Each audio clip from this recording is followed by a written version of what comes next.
Brevemente le vamos a hablar sobre República Libre. Nosotros somos un grupo con una iniciativa, un movimiento con una iniciativa política, con el fin de hacer una República Dominicana, un país más libre, social, económica y políticamente. Nuestros principios son la libertad de expresión, la libertad de culto y pensamiento, libertad de prensa, libertad de armarse, libertad de poseer y libre comercio. Hoy vamos a tratar sobre nuestros grupos libres. Tratamos de difundir las ideas de la libertad, educar a la juventud en el pensamiento político y económico liberal y generar movimiento local, provincial, nacional. Y no hay compromisos. Bien, hoy vamos a tratar el tema de la política según Aristóteles. Vamos a hacer un análisis breve del punto de vista de Aristóteles de la política. Tenemos el libro primero y aquí vamos a hablar sobre el origen del Estado y de la sociedad. Bien. Aristóteles comienza diciendo que la naturaleza, teniendo en cuenta la necesidad de conservación, ha creado unos seres para mandar y otros para obedecer. Todo el libro se basa en esos principios y ha querido que el ser dotado de razón y de previsión mande como dueño, así como también que el ser capaz de sus facultades corporales de ejecutar órdenes obedezca como esclavo, y esa tu suerte, el Señor, y la suerte de interés del Señor y del esclavo se confunden. Entonces, dice aquí, por poner el ejemplo de los griegos que tienen derecho a mandar a los bárbaros, puesto que la naturaleza ha querido que el bárbaro y el esclavo fuesen una misma cosa.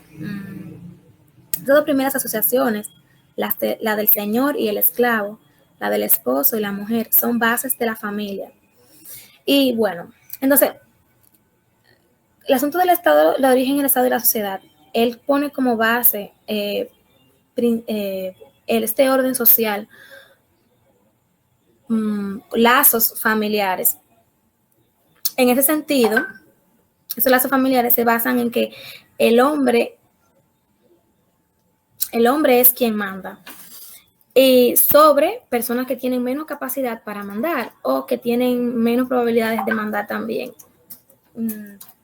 Una asociación natural y permanente que es la familia, que según sus escritos es la base de la sociedad. Entonces el Estado en sí y el origen de la sociedad se basa en una unión de familias que es ese eslabón, esa asociación de objetivos en común que tienen, que es lo que forma el Estado y da origen al mismo. También habla sobre la esclavitud. Sobre la esclavitud, él comienza diciendo que hay pros y contras de la esclavitud, según y en una época como la que vivía Aristóteles, o sea, eso como resulta un poquito chocante, porque fue recientemente que hace algunos 200 años que se rompió con eso. Dice que la autoridad y la obediencia, que comenzó, hablamos sobre eso, no son solo cosas necesarias, sino que eminentemente útiles.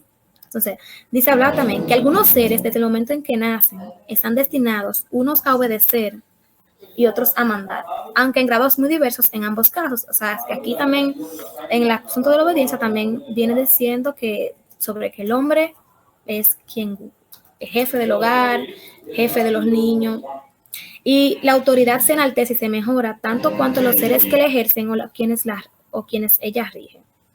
La autoridad vale más en los hombres que en los animales, porque la perfección de la obra está siempre en razón directa de la perfección de los obreros, y una obra se realiza donde quiera que haya la autoridad y la obediencia. Bien, no sé, en la segunda, aquí establece sobre la autoridad y sobre la obediencia que ejercen, y sobre cómo personas están dotadas para obedecer. También, al vivir en una época muy dura donde no había un desarrollo y no era casi inexistente el desarrollo social, y la vida era muy dura, y también habían pueblos que establecían una supremacía militar y que subyugaban a otros que llegaban a ser esclavos. Entonces,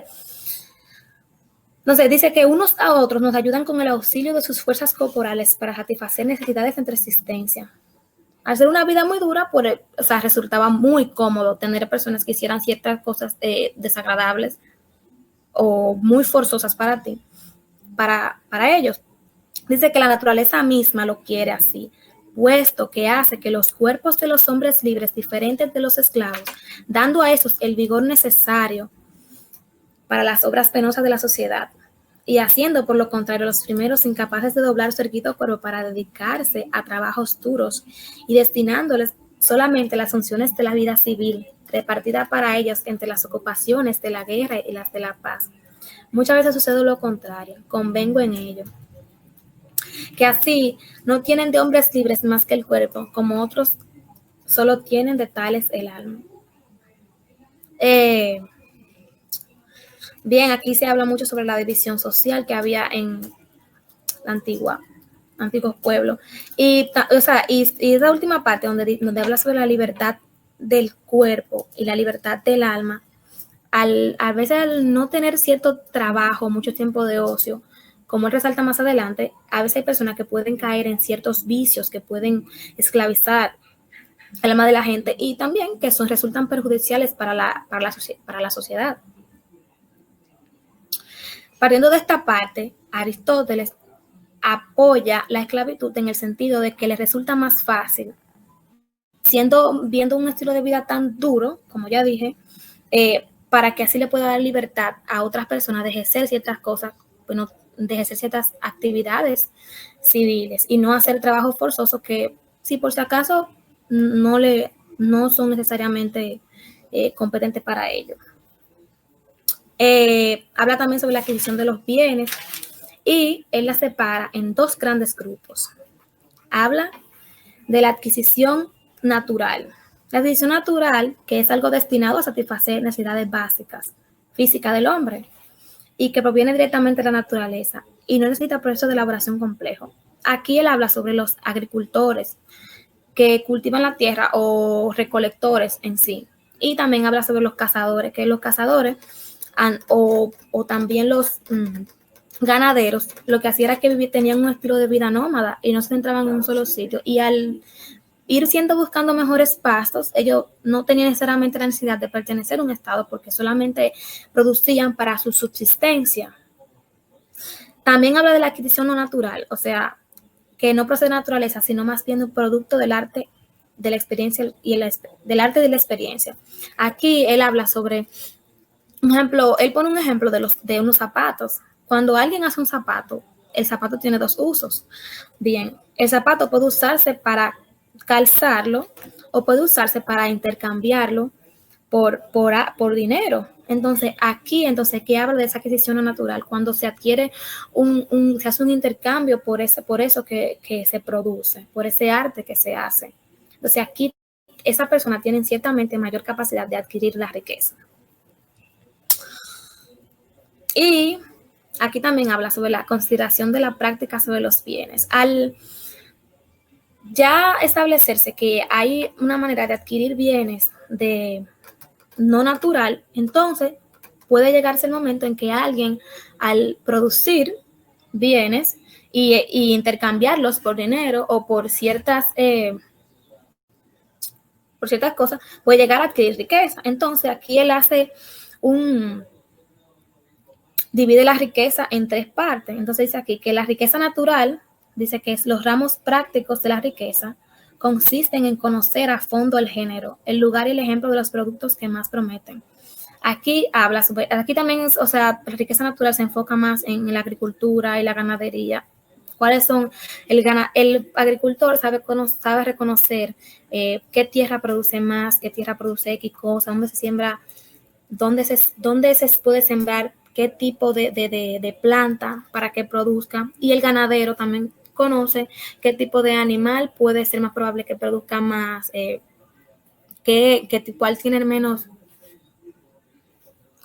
cuál tiene menos riesgo de morir y más probabilidad de producir, de dar mayor producto. Y dice que hay una riqueza que produce el cambio y su elemento principal es el comercio, que se divide en tres ramas diversamente lucrativas. Entonces habla sobre los tres tipos de comercio, que había un comercio marítimo, comercio terrestre y comercio al por menor. y son maneras de conseguir riqueza. Y después entra en segundo lugar el préstamo a interés. Y, en fin, el salario, que puede aplicarse a obras mecánicas, bueno, o trabajo puramente corporales. Puede ser, no sé, si una persona ya el préstamo a interés puede adquirir dinero, igual que con el comercio y con el salario, a fruto de su trabajo. Y también resalta un tercer género de riqueza, que esa es está entre la riqueza natural y la procedente del cambio. Bien, esta, según dice Aristóteles, participa de ambos. Entonces, aquí él resalta que esas son la explotación de los bosques y la de las minas. La explotación de los bosques es materia prima considerada actualmente para la elaboración de productos artesanales, o en aquel tiempo para los artesanos. Y la de las minas, bueno, en este caso metales también, era algo lucrativo porque de ahí se extraía el cobre, se extraía el hierro para las armas. Bien. Entonces aquí también hace del poder doméstico. Se habla, aquí dice que la naturaleza ha creado en ella dos partes distintas. Dice que la una es destinada a mandar y la otra a obedecer, y siendo cualidades domésticas. Dice que la una está dotada de razón y otra privada, y la otra privada de ella. Esta relación se extiende evidentemente a los otros seres. Y respecto, desde lo más de ellos, la naturaleza se ha establecido el mando y la obediencia. Bien, entonces aquí habla sobre la relación de que el hombre manda a la mujer y a los hijos, que son seres igualmente libres, pero que están sometidos, sin embargo, a la autoridad del hombre en la casa.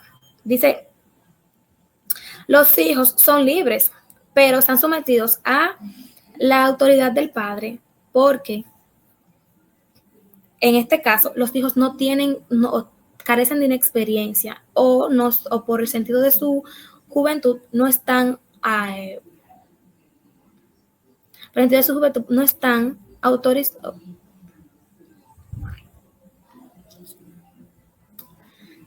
adecuados para mandarse a sí mismos o para mandar. Entonces dice que aquí, dice que el hombre, salva, como dice aquí, salvo en algunas excepciones contra la naturaleza, es el llamado a mandar a la mujer. Así también que el ser de más edad y de mejores cualidades es el llamado a mandar al más joven y a un incompleto. Con el caso de los niños, que también, como dice más adelante Aristóteles, que tampoco no eran ciudadanos aún, porque todavía eran incompletos y no podían hacer ejercicio de sus deberes civiles. Entonces, aquí en esta parte vamos a hablar de un examen crítico de las teorías y de las principales constituciones. Bien.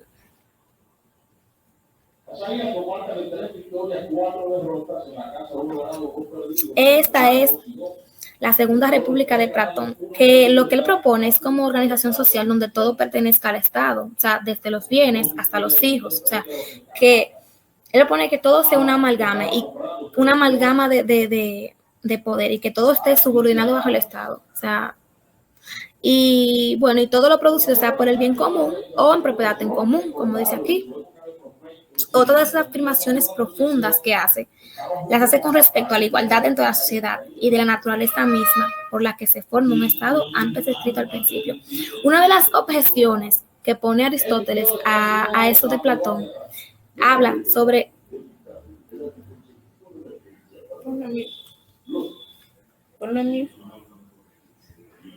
una de las objeciones que hace Aristóteles a Platón es que él no está tomando en cuenta el deseo de pertenencia que tienen los seres humanos, el deseo de posesión que tienen. Y también que si pone también ejemplo de que si los hijos son del Estado y un hijo da mejores resultados en algunas actividades o produce o se ve más prometedor que otro, entonces es posible que alguien quiera apropiarse de ese hijo o quiera tenerlo para sí, porque evidentemente le va a convenir tener de su lado a ese hijo. Bien, Leyes de Platón.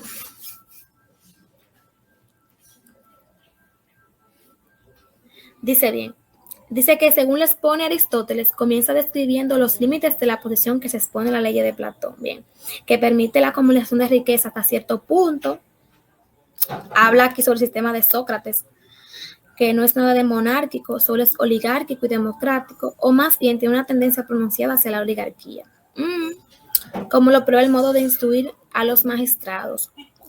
Deja que la suerte escoja a los candidatos elegidos, tanto pertenece a la oligarquía como a la democracia, pero impone a los ricos la obligación de presentarse en las asambleas y de nombrar en ellas autoridades. Por eso que dice que es oligárquico y ejercer todas las funciones políticas. Entonces, dice, pero los ciudadanos normales, los pobres, no están obligados a asistir a las asambleas ni a los deberes cívicos.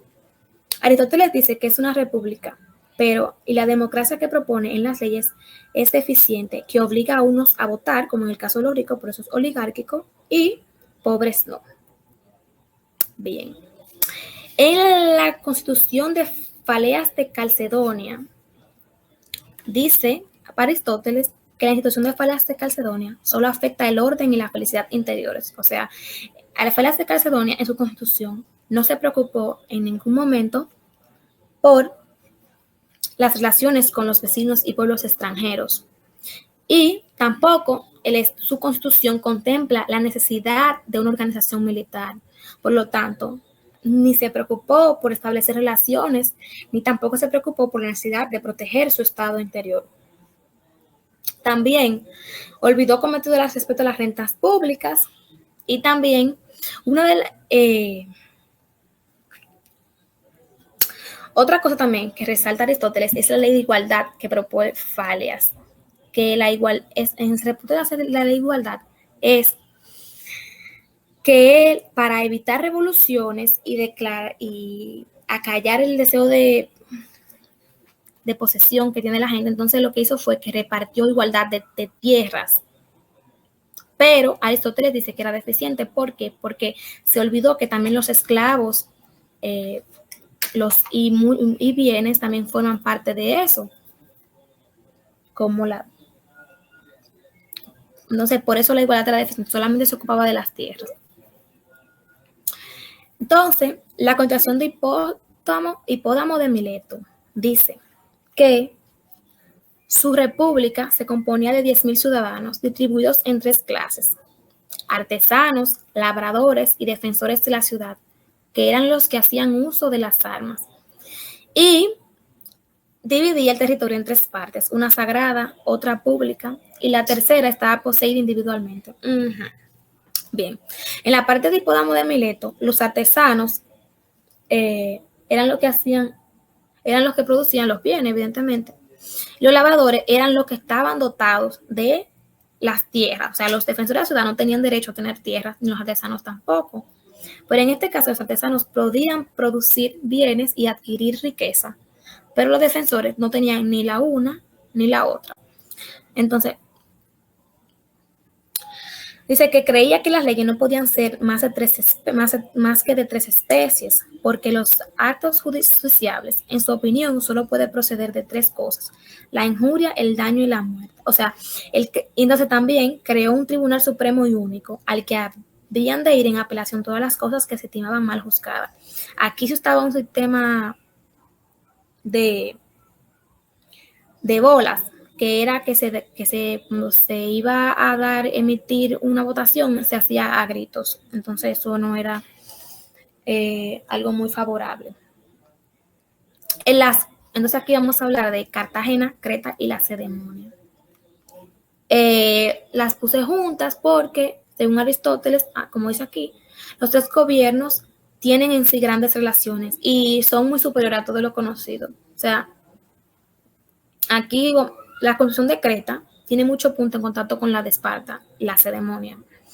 Y aventajada en algunas cosas y pocos importantes, pero en su conjunto es inferior a ella. O sea, la razón es muy sencilla. Se asegura, y es un hecho muy probable, que Lacedemonia tomó de Creta casi todas sus leyes. Y es sabido que las cosas antiguas son ordinariamente menos perfectas que las que han venido a ver.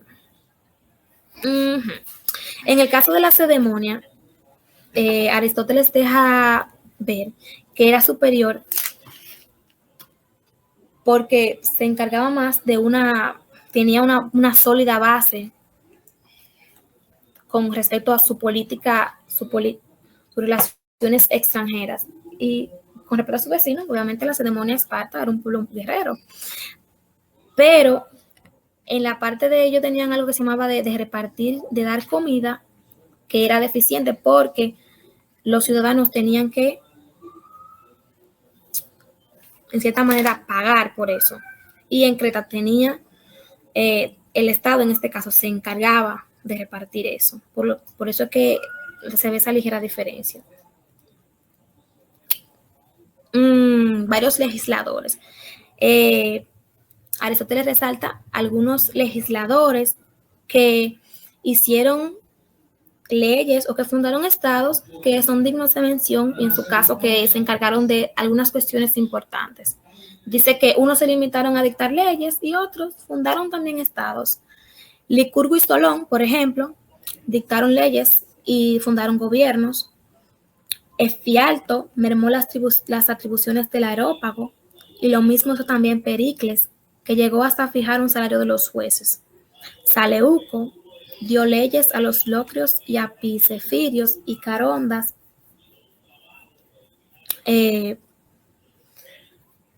y a su ciudad natal y todas las colonias que fundó en Casis y en Italia. Bueno, la igualdad de fortuna es el principio que desenvolvió particularmente Falias, como ya mencioné, que él pensaba que con esto iba a terminar con las revoluciones. Y en los principios especiales de Platón son la comunidad de mujeres y de los hijos, la de los bienes y la comida en común de las mujeres. O sea, ya mencionamos, y en sus obras se puede notar también la ley contra la embriaguez, en la que confiere a los hombres sobrios la presencia de los banquetes. Dice bien, Pítaco también hizo leyes, pero no fundó gobierno, y la disposición peculiar de él es la de castigar con doble pena las faltas cometidas durante la embriaguez. Andrómadas de Regio, legislador de Calcis en Tracia, dictó leyes sobre el asesinato y sobre las hijas que son herederas únicas. En este libro tercero vamos a hablar del Estado y del ciudadano, la teoría de los gobiernos y de la soberanía del reinado. Bien. El Estado y ciudadano. Bien, el Estado es efectivamente una asociación, como ya lo estableció Aristóteles al principio, que dije que es una asociación de familias que tienen un fin en común, tienen intereses en común, por eso es una asociación. Por eso, por eso se encontró deficiente lo que estableció Platón en la República. Dice que si es una asociación de ciudadanos que obedecen a una misma constitución, mudando esa constitución y modificándose en su forma, se sigue necesariamente, al parecer, que el Estado queda... el Estado no queda idéntico, es como el coro, que al tener sucesivamente en la comedia y en la tragedia, cambia para nosotros, por más que componga de los mismos actores. Dice que el ciudadano, para nosotros, es un individuo revestido de cierto poder y basta, por tanto, gozar de ese poder para ser ciudadano. Es quien puede ejercer poder cívico en el Estado. Aquí se establece los ciudadanos. Entonces, también dice que quién puede entrar al poder público o a ejercer sus deberes cívicos. Muchos de los pueblos también dudaban si darle poder a los extranjeros, a los esclavos, en este caso no tenían poderes cívicos, o a los artesanos también, que era, muchas veces en muchas constituciones eran excluidos de ciertas obligaciones o obligaciones cívicas. Dice que las diversas constituciones y las condiciones de los ciudadanos han de ser tantas como aquellas, y sobre todo con relación al ciudadano considerado como súbdito. En una constitución, el obrero y el mercenario serán de toda ciudad ciudadanos, porque necesitamos sus... Bien. Dice aquí, el gobierno y las constituciones. Dice que la constitución es la que determina con relación al Estado de la organización regular de todas las magistraturas y sobre toda de la soberana, y el soberano de la ciudad es en todas partes el gobierno. El gobierno es, pues, la constitución misma. Aquí es preciso recordar cuál es el fin asignado por nosotros al Estado y cuáles son las diversas clases que hemos reconocido en los poderes, tanto que se ejercen sobre el individuo como en lo que se refieren de la vida común. Bueno, en el principio, en el trabajo hemos dicho, hablar de la administración doméstica de la autoridad del Señor, que el hombre es por naturaleza sociable, con lo cual quiere decir que los hombres, aparte de la necesidad de auxilio mutuo, desean invenciblemente la vida social y esto no impide que, bueno, ninguno de ellos busque una autoridad particular o individual en el bienestar que pueda corresponderle.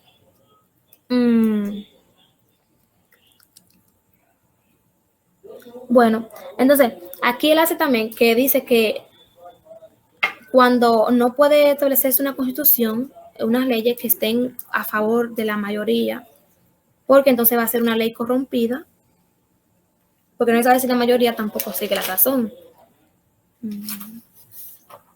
Y en los poderes políticos también dice que cuando la perfecta igualdad de los ciudadanos son todos semejantes, constituye la base de aquellos que tienen el derecho de hacer autoridad sucesivamente. Bien. La soberanía.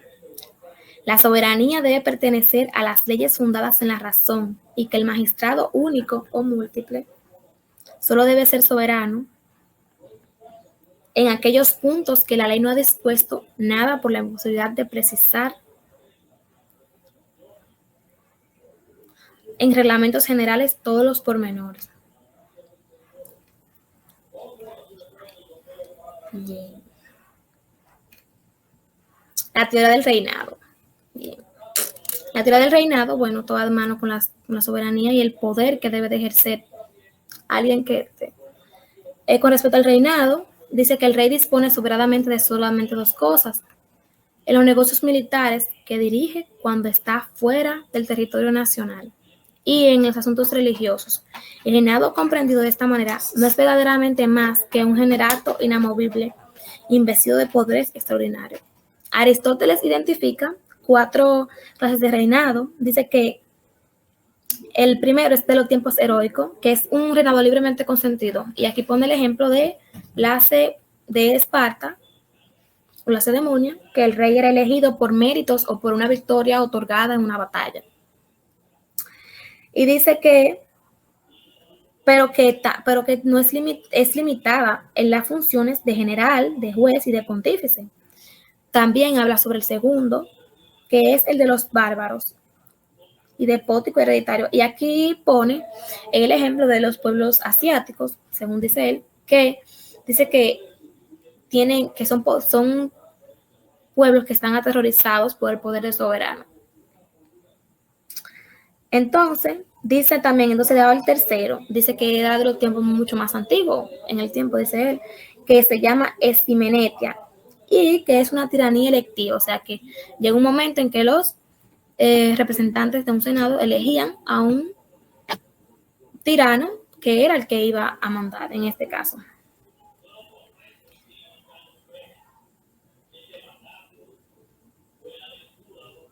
Y también hay otro que es el generalato perpetuamente vinculado con una raza. También menciona un quinto reinado, que es el reinado absolutista, el reinado absoluto, lo que nosotros conocemos como absolutismo, donde todos los poderes, todas las decisiones se concentran en una sola persona.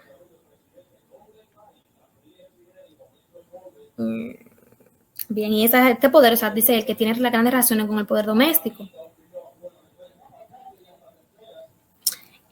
Habla aquí sobre el gobierno perfecto o aristocracia. Él menciona mucho sobre algo que se llama la virtud.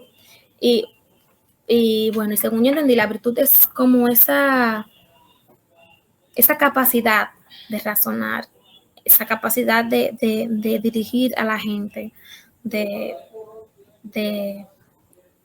trabajar, o esas aptitudes perfectas para trabajar en el gobierno. Dice que se ha demostrado precedentemente que el gobierno perfecto, la virtud privada era idéntica a la virtud política. O sea, para ser político dice que es necesario tener una virtud como persona, siendo no menos evidente que con los mismos medios y las mismas virtudes que constituyen al hombre de bien, se puede constituir igualmente un Estado aristocrático monárquico, de donde se sigue que la educación y las costumbres que forman al hombre virtuoso son todo, poco más o menos que las mismas que forman al ciudadano de una república o al jefe. Como lo describe Aristóteles, la aristocracia es el negocio, es el poder o la organización, o donde es el gobierno de los donde mandan personas que son consideradas de mayor virtud o virtuosos, pero perpetuado. Entonces, en un gobierno perfecto, según dice él, la virtud se ejerce, tiene oportunidad. Cualquier persona que adquiera la virtud de ser ciudadana puede optar por elegir o por participar para siendo miembro del gobierno, lo que es más recomendable, porque personas con virtud son lo deseable para trabajar en el Estado y que cumplan con los deberes cívicos del Estado. Bien. Vamos a la parte aquí en el libro 4 de la ciudad perfecta, teoría general, y vamos a tratar de la vida y la felicidad con relación al Estado. Dice que en un primer punto nadie puede negar, porque es absolutamente verdadero, es que los bienes que el hombre puede gozar se dividen en 3 clases. Bienes que están fuera de su persona y los bienes del cuerpo y bienes del alma, consistiendo la felicidad en la reunión de todos ellos. No hay nadie, que pueda considerar un hombre que carezca de prudencia, justicia, fortaleza y templanza como un hombre feliz. Y el estado más perfecto es evidentemente en aquel que cada ciudadano, sea el que sea, puede, merced de las leyes, practicar lo que es mejor posible, la virtud, y asegurar mejor su felicidad, aun concediendo que la virtud deba ser el fin capital de la vida. Y muchos se preguntan si la vida política y activa vale más que una vida extraña a toda obligación exterior y consagrada, por más entero la meditación, única vida, según algunos, es signo del filósofo. Bien. Tratando la felicidad con el Estado, en relación al Estado, obviamente un Estado donde los hombres son prósperos o al menos no, o viven una vida donde sus necesidades están cubiertas, en cierto el hombre tiene tranquilidad y funciona mejor en sí como el Estado. Tiene mayor enfoque para enfocarse en el Estado. Si los ciudadanos están centrados en conseguir ese destino o ese destino en común que tienen para conseguir. Dice que si se puede practicar lo mejor posible según bajo las leyes, la virtud, bueno, para asegurar mejor la felicidad, pues no hay ningún problema con eso y es lo mejor que le puede pasar al Estado. Bien, la virtud debe ser el fin capital de la vida. No sé, muchos se preguntan si la vida política vale más que una vida extraña o toda obligación anterior. O también dice que muchas personas se preguntaban si necesariamente tener virtud te hace una persona que deba optar por una vida política. Cosa que dice que no es así, que una persona puede, si quiere, optar por la vida política y si no, puede ejercer su virtud privada.